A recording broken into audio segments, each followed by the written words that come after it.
সততার বদলে সঠতা এবং বিচারের বদলে অবিচার করে বিভাগকে ধ্বংস করা হয়েছে বলে মন্তব্য করেছেন প্রধান বিচারপতি ডক্টর সৈয়দ রেফাত আহমেদ।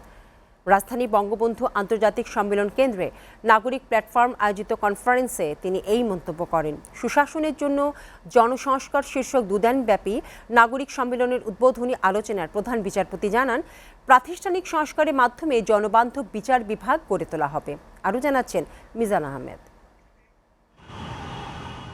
ন্যায় বিচার ও অধিকার প্রতিষ্ঠায় দেশের 18 কোটি মানুষের শেষ ভরসা বিচার বিভাগ।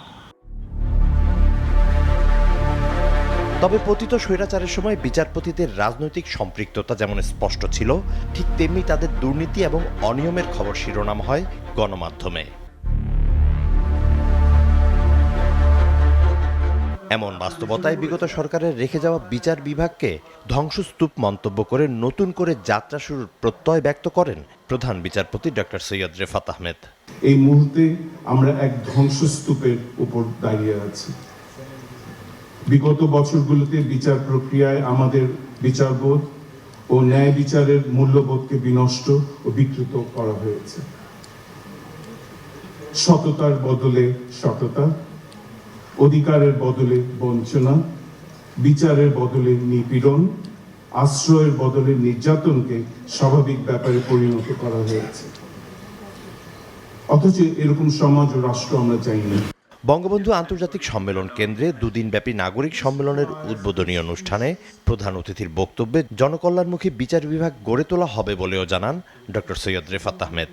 আজ থেকে প্রতিটি শ্রেয়, শুভ ও কল্যাণকর কর্মে সকলেই গণমুখী, জনগণ কেন্দ্রিক বিচার বিভাগকে আপনাদের পাশে পাবেন। এই পরিস্থিতি থেকে উত্তরণ কল্পে বিচার বিভাগ কিন্তু কিছু প্রাতিষ্ঠানিক সংস্কারের বলিষ্ঠ পদক্ষেপ নিয়ে ইতিমধ্যে এক নতুন যাত্রা শুরু করেছে। এ সময় বক্তারা বলেন, শুধু রাষ্ট্র সংস্কার নয়, সুশাসন প্রতিষ্ঠায় রাষ্ট্রীয় দায়িত্বে থাকা ব্যক্তিদের জবাবদিহিতা নিশ্চিত করা প্রয়োজন। তাদের স্থানীয় পর্যায়ে আমাদের যে সমস্ত সুবিধাদি মিজান আহমেদ, এসএটিভি, ঢাকা।